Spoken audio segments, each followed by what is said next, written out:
So welcome everyone to our PM Society fireside chat with Ashley Saunders. It's great to have you here, Ashley. And Ashley is a marketing leader who's worked with multiple global brands, but most notably recently, I suppose, at Nike. Ashley, it's fair to say.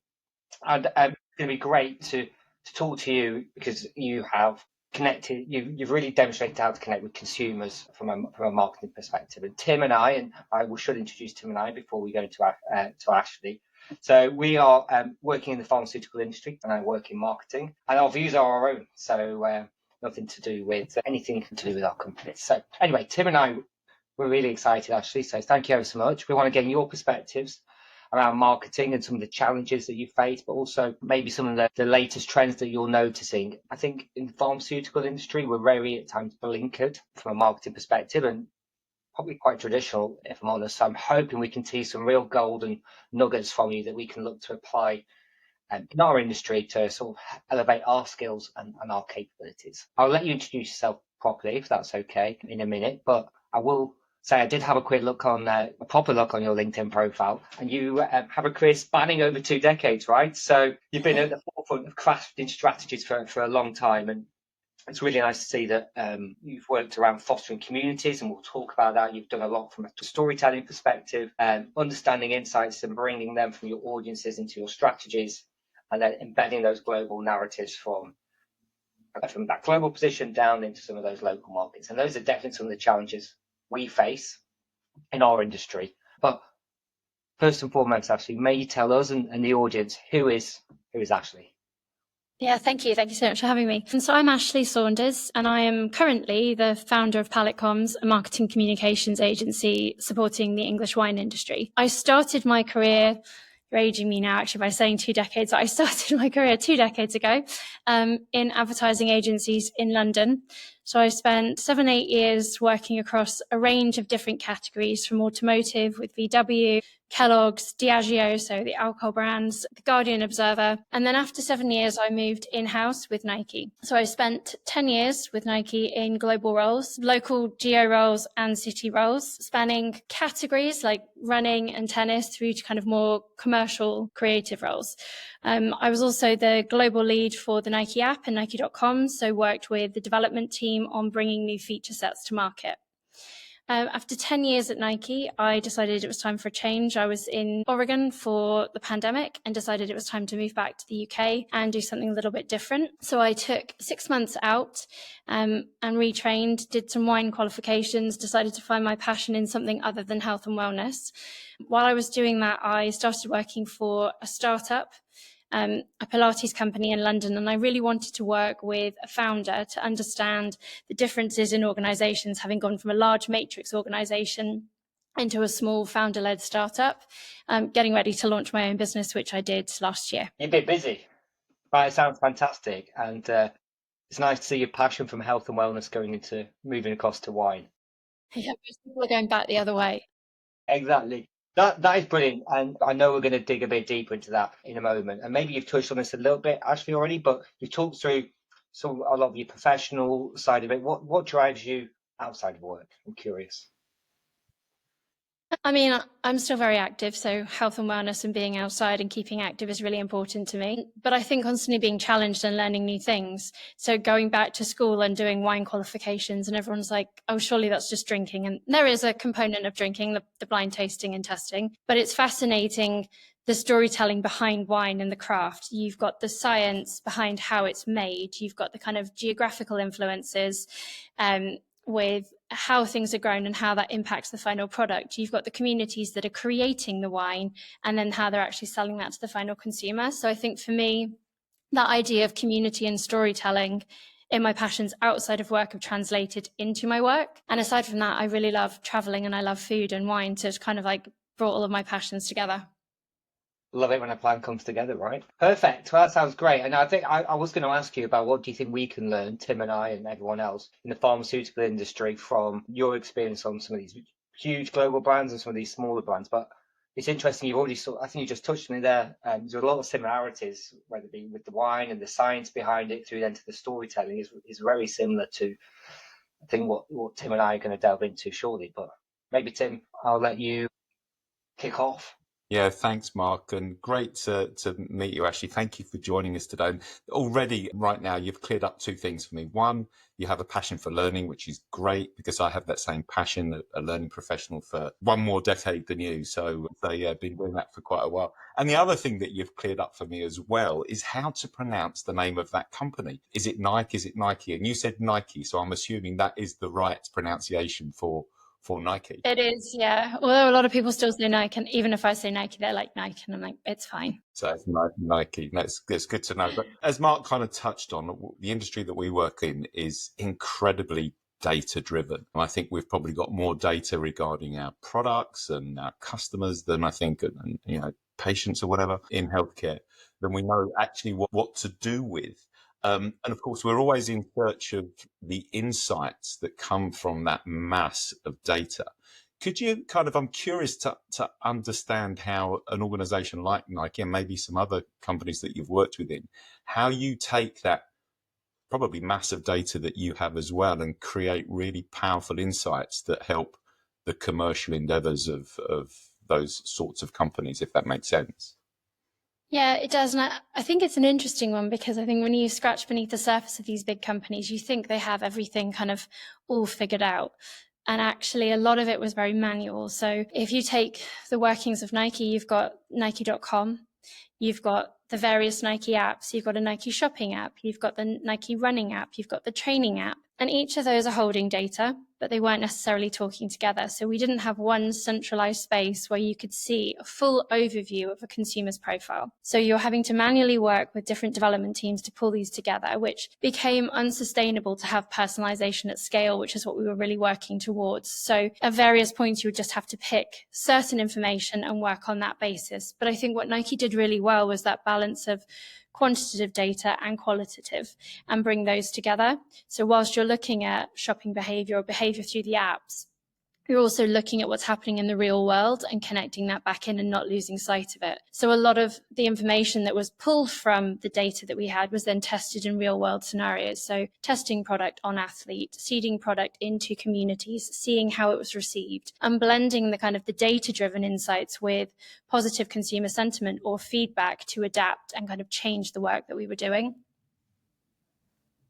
Well, that's powerful. And what about sort of things like segmentation, segmenting your customer base and then having targeted approaches with that insight that you get? Help us to and help the audience to kind of understand how you do that within organizations such as Nike. I mean, we had a tremendous team who worked on that. So we had a global insights team with various teams in each geo and then each key city that were responsible for mapping and pulling together all of those insights and building out those consumer profiles. One of the things that we identified during my time at Nike was that there was a big push to win with her. Most of our audience was focused on male consumers, male athletes, and targeting their needs. And we'd really forgotten about female athletes. So it actually started to inform our whole product roadmap and our marketing roadmap. So we had this strategy to win with her, and there was very much a focus on creating product that she wanted to wear, looking at creating campaigns around style and lookbooks. We started to recreate the way product showed up on Nike.com. So we used to have our product detail pages and they were flat lay products. That wasn't really working. You were then having individual products, but you weren't seeing how to style it on body. So we then started to create on body shoppable PDPs so that you could shop from that, bringing in user generated content so you could see how real people were wearing product and using that to inspire her to buy. And it had a huge uplift in terms of sales. But then we also realized that actually she's probably the one who's shopping for her husband, her partner, her kids. So actually, let's start to move that into the other product detail pages and start to show things more stylistically and how you compare things. And so I'd say that's one kind of real world example. The other would be in terms of obviously movement. We centered a whole campaign around the women's race series. So we were trying to get women moving to run their first 5 and 10K. And we put on physical events all around Europe and we put in place training plans. We pulled in our physical stores. So you could go on weekly training runs with the communities, with our run leaders, with kind of staff members from our stores.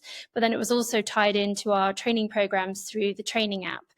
not just doing running training, but bringing in like our actual training club app. So you had strengthening exercises to go along with that.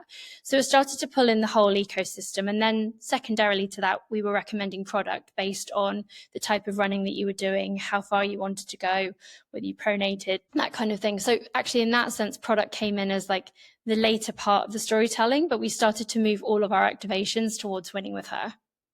Wow, that's really powerful, and how you mine that massive amount of data to then make those decisions. But I've got one more kind of question before I hand it back to Mark, and that is, you've got that massive data and you're using it to help your decision making and help your planning. How do you balance that between just, I guess, natural intuition and a feeling that you want to go in that direction that maybe is counterintuitive to the data that you're receiving? How do you balance that kind of approach? There was a lot of test and learn, honestly. And I think where we found most of those challenges where you had a global strategy that was then being translated either into the regions or the key cities. And I think that's where there was a strategy, but we were actually enabled to have testing to see what resonated more accurately with the consumer on the ground would be one of the kind of the key things that we worked through and we enabled the teams to do. Thank you. Ashley, back to you, Mark. Thank you, Tim. But just to pick up on that, actually, I'm curious, when you say test and learn, how long would you experiment? How long would you test for and then determine whether it was something you wanted to scale? Yeah, I mean, not as reactive as companies like Expedia, where they've got teams on the ground, like actually switching things physically on the website within the hour. We used to have read and react sessions on a weekly basis. So one of the roles that I had was in EMEA, and I sat between the creative team, marketing teams, and the commercial sales teams. So we would sit in a weekly read and react, and we would give readouts on click maps from the homepage, sales data from various campaigns that we've been driving. And we would see at that moment where things have been performing and where they hadn't. And if we had to have a specific push in a specific market, we could do so. But it was on a weekly basis. We knew at one point there was a heat wave coming in London. And so we actually switched out all of the products and our key focus on the homepage, driving into kind of weather appropriate gear for you to run or to train in that weather. That would be, I think, the most reactive we were at the time with kind of global and kind of our Nike.com assets, which were a little like slower to shift. I think if you had a campaign on the ground or it was social or anything like that, you could be much more responsive within the day. Brilliant. And then I've got one last question around sort of insight generation. Have you got an example with that across all the different brands you've worked on, whether it be the smaller or more global, of a real insight that gave you that sort of aha moment that could enable you to pivot your strategy, and if so, what did you do and how did you feel when you got it? I'm actually going to do non-Nike for a minute, and we're in the process of doing it right now. So a friend and I are working on a pitch proposal for a no and low alcohol brand. So actually doing all of the research into that has been fascinating. I go to a lot of wine tastings, I go to trade events, and it's interesting to see where consumers are kind of moving. So if you go to the trade events, there's still very much a focus on traditional alcohol. When you start to go to the consumer events, they're actually starting to look into more low alcohol alternatives, de-alcoholized, different formats. And then also the no alcohol alternatives are becoming really popular.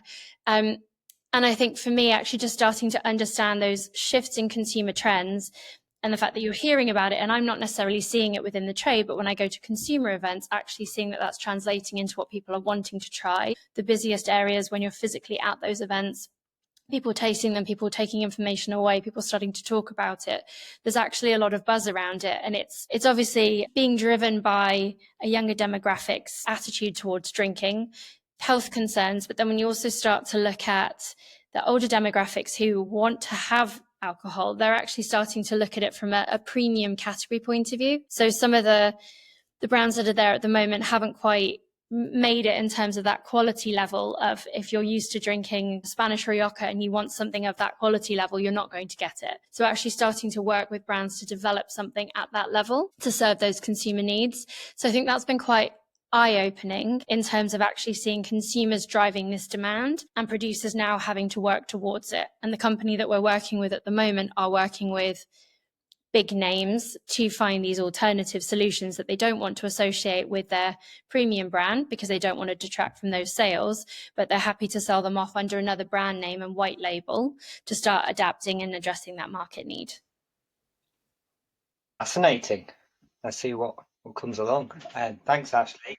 And then, I think one of the things that was apparent from seeing what you've been up to on your LinkedIn profile was around this customer first perspective. I think in the pharmaceutical industry, historically, and I think we're getting better, we've been very guilty of being product first and talking around our product features, why our brand is better than brand X is better than brand Y. And clearly there's an opportunity for us to get from better in the industry. And I think this is certainly something that you've probably been pioneering and leading on. So with that, I suppose what I wanted to ask you is, can you share how, with your brands, you've been able to put that customer first, really have that sort of customer centric approach to what you do from a strategic and potentially tactical perspective?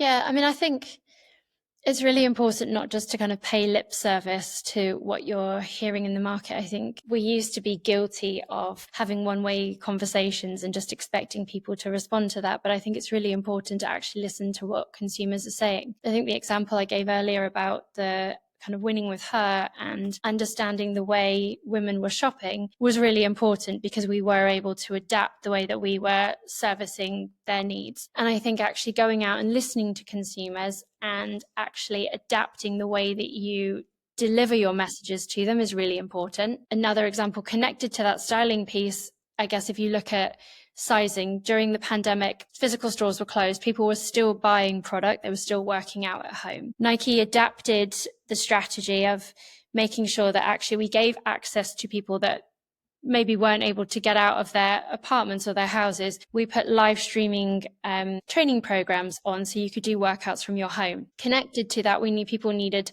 workout gear at home. They couldn't go and try things on. So sizing became a really big issue, particularly with the move towards like oversized baggy apparel. People weren't knowing what sizing to buy. They'd buy their normal size and they'd end up with something that was ginormous. So what we did is we did a pilot looking at how you could style on real people and start to use the data with people returning things to say whether it was too big, whether it was too small, whether the sleeves were too long, and actually getting proper information to help inform the next purchases from other consumers. So that helped us in a couple of ways. Number one, it helped us that we were having people who were buying product and returning less. So the returns went down, which saved us a lot of money, but it also helped inform product development because we were understanding more about actually what was fitting on real people's body sizes, whether they were actually needing to make the sleeves a little bit shorter, how they could adapt things. So to start to adapt actually what we were creating for those consumers for the next product drops. So I think that was helpful both from a physical product that we were creating and selling, but also in terms of how we were serving consumers' needs at home. They still had a desire to keep active and keep moving, even if their actual physical ability to get outside and do things they would normally do was restricted. Yeah, I remember doing those night workouts on the app during COVID myself. Yeah.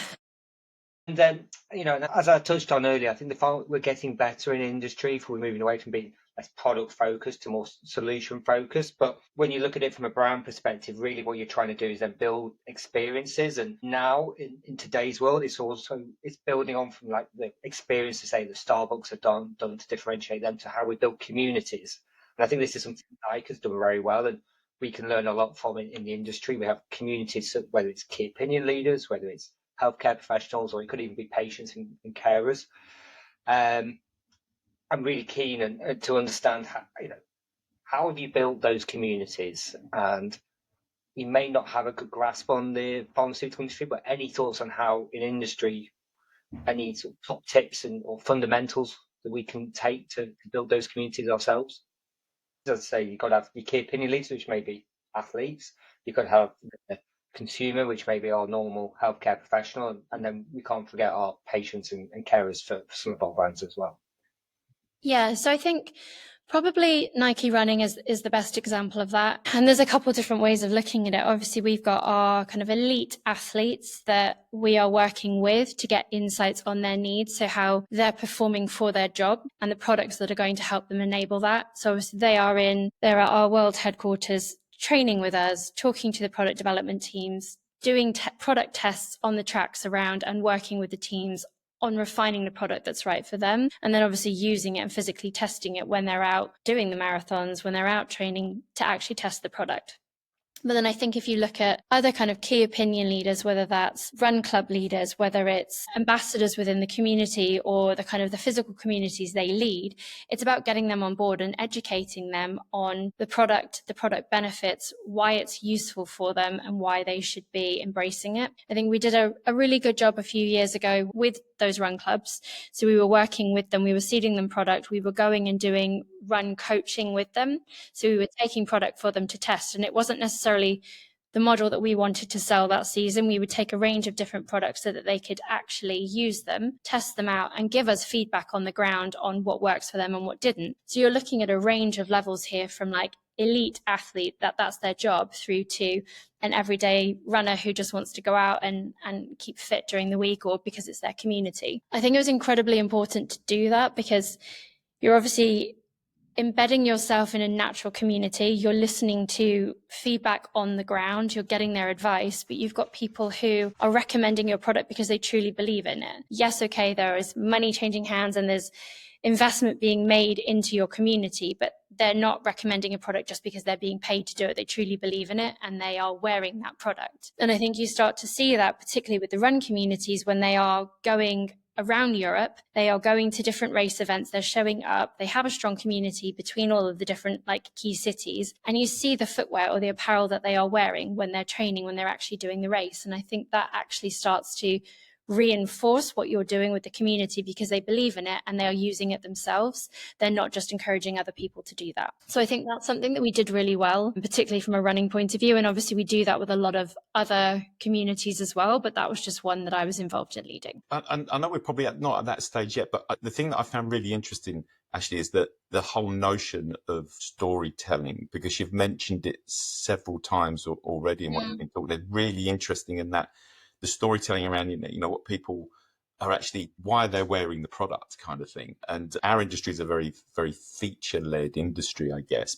And it always brings me to the Maya Angelou quote, which is, you'll forget the words, you'll forget what people say, but you will remember how they made you feel.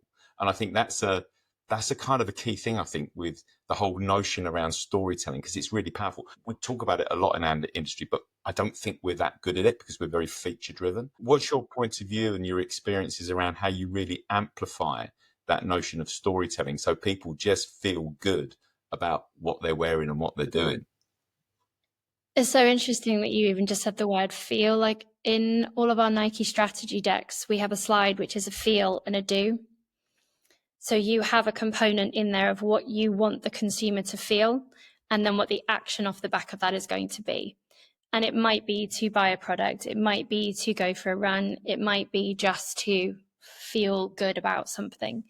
So it's kind of interesting, and I hadn't really thought about it in that way, but we always have that in our strategy decks. And I think storytelling is really important to me, and I think I'm biased here, but I think Nike is one of the best brands in the world for storytelling because they make you feel like you have a connection with the brand. If you think back, I'm sure one of the ad campaigns that you remember would be a Nike campaign, and it stayed with you for some reason because you've had a connection with it. And I think that's where Nike's struggling a little bit now, if I'm really honest, because I don't think in the last 4 or 5 years there's been a campaign which tugs at your heartstrings and makes you remember it in the same way as the older campaigns that we used to do. Whether it's the basketball Bugs Bunny piece, whether it's the Colin Kaepernick one, whatever it is, there's something that you would connect to because it made you feel something for the brand. And I think that's where you win versus other brands, because you have that emotional connection. You feel something, and it's not just because you think the product's cool, other people are wearing it, but you have that brand affinity and it feels special to you because of that connection. For me, I know that Nike running shoes weren't the best ones for me to run in. I worked with them for many, many years, and I am a big fan of the storytelling and the athletes, and I wanted to find the right product for me to wear because I felt that affinity. Most of the time I had to train in a competitor's brand shoes because they weren't right for me on the actual ground because of the type of way I run. So it's kind of an interesting one on that level, because I think you have to have that emotional connection in order to want to buy something versus something else. And particularly when you're looking at a price point, for most people, they're not going to be out there buying something like that, not buying a pair of running shoes or a new pair of running tights every month. It's maybe like a 6-month thing or a yearly thing, depending on your usage. So I think, again, when you're starting to look at people's spending power, there has to be an emotional connection or a reason for you to want to part with your money for that product versus something else, when arguably there's very little difference between them. That's so interesting, because I reflect back on a few years ago, and I think you're right. There has some traction has been lost maybe recently with the kind of generally across sports and leisure wear. But I think the thing, famous American golfer, I don't know whether we can use his name, but he would always wear red on the final day of a competition, and I was in Nike Town in London at the time, and having a conversation with someone. It was like, people want to buy that red Nike t-shirt or polo shirt because it's going to make their game better. That link is so tenuous, but it's, if you feel, to your point, if you feel good about what you're doing and how you look, that's potentially going to make you play better as well. And the Mo Farah story, I said his name, the Mo Farah story with that "Don't dream for it, train for it," which was all around the 2012 London Olympics. Those things kind of stick with you because they're such powerful campaigns. Yeah. Anything that kind of sticks for you around that side of things? Well, I was just actually going to say, as you were talking about that, I got goosebumps, because for me, it's the athlete storytelling. And this is maybe the difference between the industries. When it's something like sport that people are so passionate about, whether it's their team or their country, people get behind it. And I think it's easier with that sometimes, because then you have your passion and your love for the sport and then the athlete, and that can transcend barriers, and you want to get behind that person. And I think often it's easier to have that connection with like a physical person that you believe in. And sometimes those athletes or people let you down. But then it's also really interesting to see, are people still going to buy those products? Can they overlook those things? And again, that's like an interesting challenge with it. But I think for me, it's where you've got a sport or an athlete that you are super passionate about, and they're the ones that make you want to be part of that brand. For me, I was never a runner. When I joined Nike, I thought I was joining women's training. And the reason I wanted to join is because I'm a big tennis fan. I love Roger, I love Rafa. And for me, I was like, oh my God, if I could ever work on tennis or meet those athletes, that would be like dream come true. I ended up having to work through running for 2.5 years. I eventually got to work on tennis. Met Rafa, I was like, okay, life made, dedicated to Nike for the rest of my life for this moment. But it's moments like that where you actually see the impact that an athlete has on general consumers' lives and the excitement people have for that. And I think for sport, it's getting people moving and getting them active. So like, yes, there's the product and the selling component, but ultimately you're getting people interested in sport, you're getting them moving and you're getting them active. And I think that's the most important thing for me, when you actually see you're inspiring the next generation to get out and actually do things because they love an individual and they're following them. Yes, give me goosebumps now as well. I met Johnny Wilkinson when he was towards the end of his career. And I met him with probably about 20,000 other people that were queuing up to get his book signed. But it is, you buy the product, you buy the book, I think Nike were sponsoring England Rugby at the time. So you go into those venues and you come out with product. It really does make you want to purchase. And I think that's where, it's a different industry, but we're kind of not as good as that. We are more feature led. You talked around how, when, from a strategy perspective, you'd always have the feel and the do. I imagine a lot of the other competitors would have done that. I think in our industry, we talk about the feel and the do. What was it that really differentiated? Was it a combination of, working with the right athletes, elevating the storytelling and creating that connection? Or was there one thing, or was it just a combination of everything actually that helped you differentiate themselves so well? No, I think it's a combination of everything, but I also feel like being a matrix organization, the way the teams are working together, some other companies that I've worked in, marketing feels very separate, sales feels very separate, you've got product over here. And I think particularly at Nike, when you're in a global role, all of those teams come together and have a seat at the table. So marketing insights are being fed back into the product teams, whether that's the ones creating the physical product or whether it's the development teams looking at how they're updating capabilities on Nike.com and Nike app. So I think having representation from cross-functional teams really helps. I think that's a little bit where they're kind of lost at the moment, in that it feels too sales focused, it feels too like ROI driven, and you're losing the storytelling and the craft. And then maybe not pushing back in insights from consumers into what product is needed. So you're losing share of voice at that point. But I do think that kind of cross-functional team collaboration is really important. I'm kind of hesitating when I say this because there are challenges that come with global, regional and city and how they work together. But the fact that you also do have collaboration between those teams. And again, it's a two-way conversation with strategy and insights being passed back and forth to ultimately serve the consumer and have that personalization at scale. I think to do it on a scale and size that Nike is doing it, they're obviously doing something right. But again, I think it's that constant feedback loop and making sure that it's not like a one and done. You've listened to the consumer, you've listened to the insights team and you move on. It's actually seeing how those things are being received in market and then acted upon and continuously developed. Nice. And I think that's a wonderful segue to maybe move on to sort of the final section, which, you know, you talk about the importance of how global work with regional and cities. And I think it's a challenge that's hotly debated in our industry as well. It's the right and best way to optimize how we work from global level through to individual markets. And sometimes that global strategy is taken and the tactics, and it's a 3-line whip that everyone has to do it in country. Other times it's much more fluid and flexible, and global may spend a huge amount of money on strategy and tactics, and then it's never really adopted because of numerous reasons why that is, and therefore you end up duplicating resources. So I'm keen to hear about any experience you've got, Ashley, in terms of how you've really optimized that global to local approach, and what challenges you saw along the way and how you overcame them.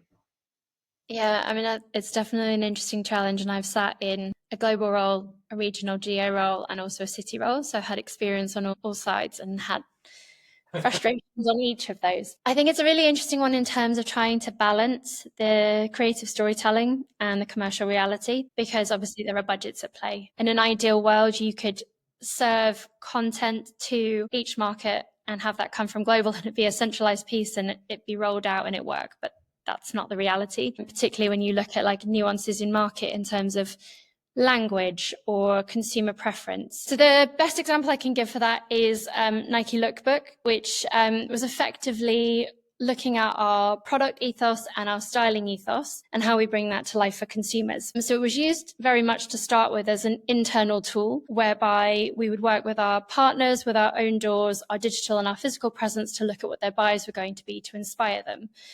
We would then create those looks for everyone across the globe to use. And then what would transpire is that each globe or each geo would buy into something different. So whilst they were inspired by the look, they were buying into black, white and grey, which is what consumers in their markets were wanting, but wasn't the most inspirational look to have on your Nike homepage or on your kind of key doors and windows on Oxford Street, for instance. So we would then end up having to create a takedown version for the geos with the products that they'd bought into. An additional challenge with that, though, was geos wouldn't take anything that they hadn't specifically bought into. So if we'd styled something with a black short and a white top, but they bought into a grey short, they wouldn't actually use it. So we were creating assets that were wasted, even though effectively it was the same product and they could just click through and show the range of colours you could get the product in. So for the first year, that was a bit of a challenge because we were creating a lot of assets that were not being used. Geos were then going and doing their own shoots. So we were wasting a lot of time and a lot of budget. We then decided to flip that script for a future season. And we were like, okay, we're going to create 4 different lookbooks. So we will create one for each of the main geos. We will base it on the style guide, which we are told your consumers want. This is insights that have been fed back from each of your teams. And we will create this for you. We ended up creating it. It was millions and millions of pounds, which was wasted budget. The geos used it, but they also still wanted to create stuff locally on the ground. We, as a global team, were looking at representation across the globe, looking at body diversity, looking at different models. But when you actually came to the assets that each of the geos wanted, they wanted something that was more representative of their specific market. So again, something that we had tried to adapt at a global level to be representative, even when we started to look at gender fluidity, which was a big topic when I was leading Lookbook and looking at how we could style across and have men in certain attire that traditionally they wouldn't have. Certain markets wouldn't take that because they felt that it wasn't right for their demographic.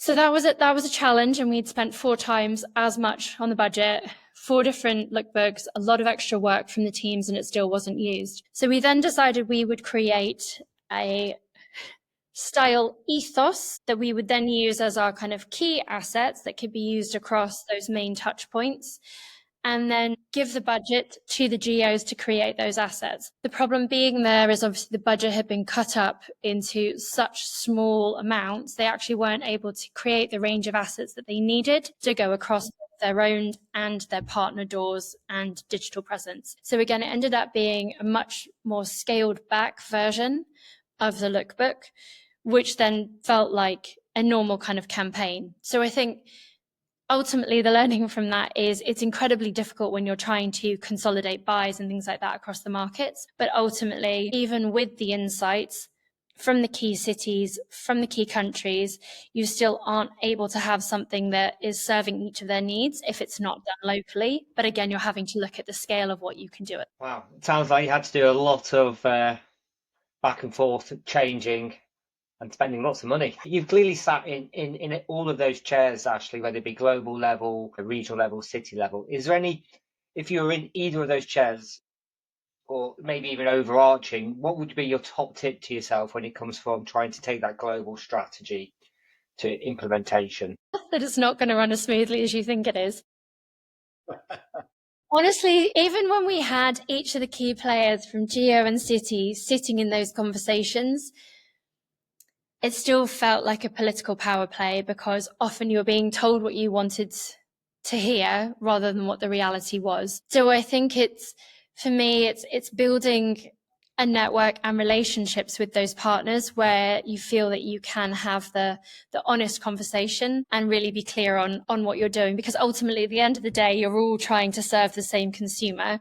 You are all on the same team. You're not competing against each other.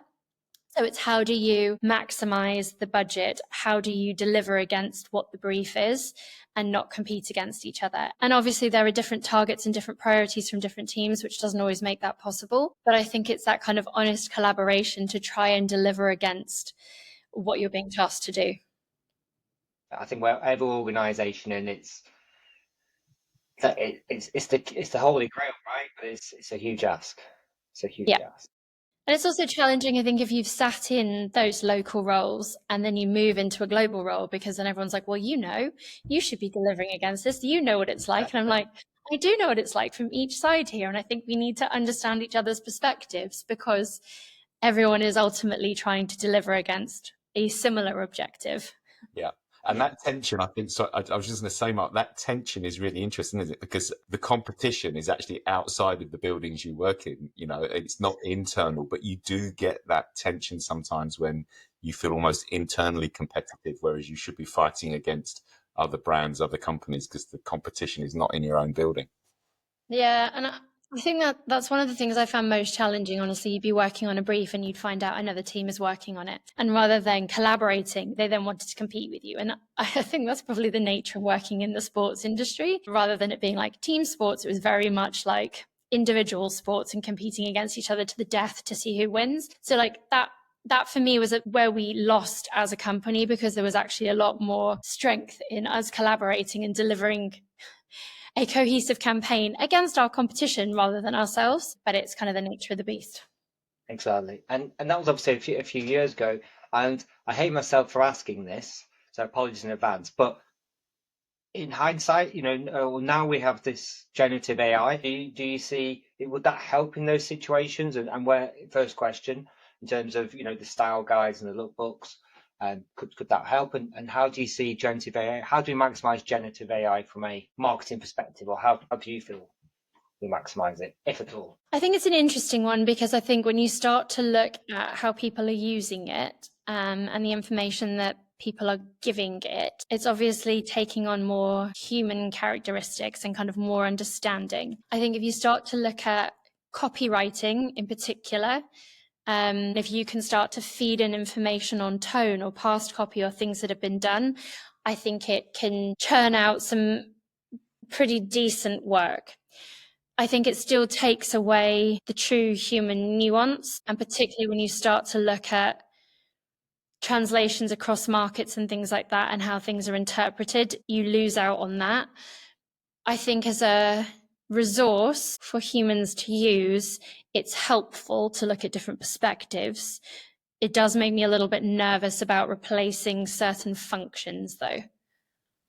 Yeah, fair enough. And are you using it much in your current role? Do you know what? I wasn't. And then I was talking to someone who was a content creator, and they were like, we run all of our copy and all of our posts through it just to sense check. And I was like, interesting. So I did a piece of work and I ran the brief through it and looked at the two like responses to what I'd written and what it had written. And it was scarily similar and accurate. And there were a few things that it had written that I was like, oh, I hadn't considered that. That's actually really like useful. But then I went back to my version and I was like, I prefer how it's been written because it's in my voice, it's in my style. Like I feel like you've missed this, this, and this. So there were still pieces that were missing that I didn't feel that were accurate. But I was actually amazed at how accurate and how smart it was. And I was like, oh, I can see why people are using it, and I can see why students are getting into trouble, like plagiarizing things and copying stuff. It still makes me nervous. I think it's an interesting tool as like a sense check backup if you're not quite clear on something, but I would hesitate to use it. And I also think that we're going to get to a point where systems are recognizing things that have been generated through AI, and we're actually going to get penalized for that in the long run. So I don't know. I take it with a bit of a pinch of salt.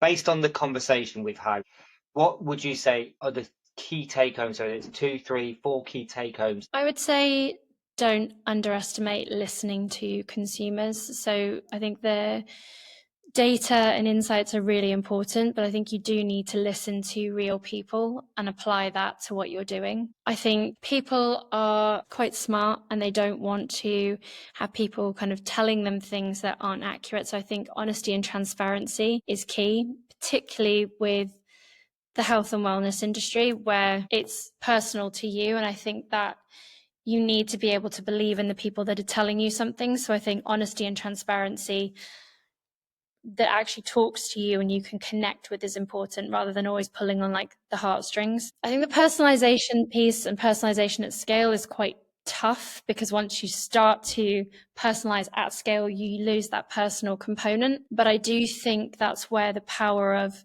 a community and a network and key opinion leaders that are relatable can come in, because that's where your story can spread and expand. I think for me, there was some of the stuff that resonated was all of the above that you've mentioned.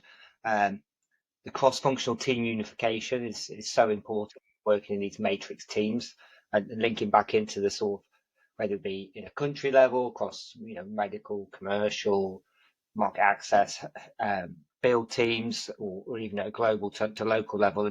And very much linked to that is about building the trust with your partners, because you need to be able to have that environment and culture where you can have those honest conversations. So I think there's loads of stuff that's come through for me. I don't know about you, Tim. Exactly. I think if I look at the sort of the flow of the conversation that we've had from discussing data and insights and the importance of insights, putting the customer or the consumer first, the storytelling piece for me is just really important. What is going to make someone to put the red Nike polo shirts on at the end of a 4-day golfing competition or whatever. And that global to local piece, that kind of tension that exists between the two, but with that common goal, I guess. But I think the biggest thing that I've kind of taken on, it links to the storytelling piece. It's about being tuned in the consumer. I think they were the sort of words that you were using, Ashley, and how it makes them feel. Because ultimately, whether you're in healthcare, health, leisure, you want to make the people that you're serving feel good about what they're doing and how they're feeling and what they're wearing.